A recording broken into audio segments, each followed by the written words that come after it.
We now shift our focus to West Asia. Last week, Hassan Nasrallah, the Secretary General of Hezbollah, reportedly said that an Israeli invasion of southern Lebanon was not a threat. Rather, it was a historic opportunity. And if you thought his statements were nothing more than just rhetoric, you may be mistaken. You see, ever since the tensions between Israel and Hezbollah shot up, the narrative largely has been heavy casualties and damages for Lebanon, while on the contrast, the biggest impact from a Hezbollah point of view is that its rockets reached Tel Aviv, giving the perception basically that Israel will steamroll Hezbollah while sustaining limited damages. But reports suggest that this is not that straightforward, that there is merit in Nasrallah's claim. To understand that, we have to first talk about the war that happened 18 years ago. At the time, Israel's heavily armed Merkava tanks were considered among the best in the world. Yet, in the final days of the war, a constant image that reportedly stood out was the remains of these tanks, either destroyed or on fire. Hezbollah, despite being lightly armed, had managed to hold against Israel's technological superior military and defended Lebanon without conceding any territory. And nearly 2 decades later, the scenario is completely different. Backed by Iran, Hezbollah is considered one of the most, if not the most, heavily armed non-state militia groups in the world. In its arsenal, it has weapons like precision rockets, missiles, and drones that can reportedly hit all parts of Israel. Experts claim that they have more than 150,000 rockets and missiles. Its own leaders say that the group has 100,000 fighters, that too battle-hardened, in conflicts across Syria, fighting alongside the Syrian President Bashar al-Assad's troops to eliminate the opposition as well as the Islamic State. Experts believe that Israel is unlikely to underestimate Hezbollah. While Israel may have hit Lebanese cities and villages, killing hundreds of people with drones, rockets, bombs dropped by fighter jets, experts believe Israel can only achieve limited success through aerial attacks, especially given the fact that most of Hezbollah's infrastructure is reportedly underground. And if Israel plans for any kind of ground invasion, military analysts believe Hezbollah will hold an advantage due to its mode of asymmetric warfare, where unconventional strategies and tactics come into play. Let's tell you more. As per analysts, Hezbollah's objective will likely lure IDF into parts of southern Lebanon, where they can strategically set up guerrilla warfare to strike them. And these parts will be the sloped hills and valleys of southern Lebanon, a major challenge for the so-called invader and an advantage for the so-called defender in that scenario, like Hezbollah, that has spent the last 18 years building its ammunition and fortifying its land for such situations.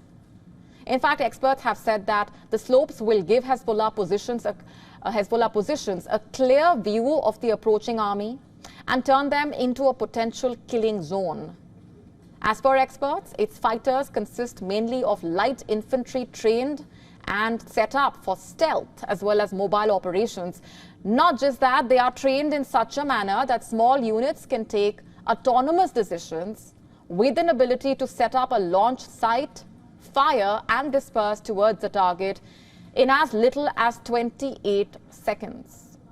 As per reports, Hezbollah, which is renowned for its caves and hundreds of miles of tunnels, are designed in a manner that fighters hiding inside can quickly fire into the flanks or the rear of advancing forces. Experts have said that while the tunnels of Hamas in Gaza are used mainly for transporting weapons and goods to bypass Israeli blockade, Hezbollah's existence purely for military tactical reasons, and such is the extent of the size of these tunnels that vehicles and even lorries can enter them without any difficulty. Most of these tunnels are also tactically positioned near villages, enabling Hezbollah fighters to fight from inside the tunnel shafts and returning underground to quickly rearm.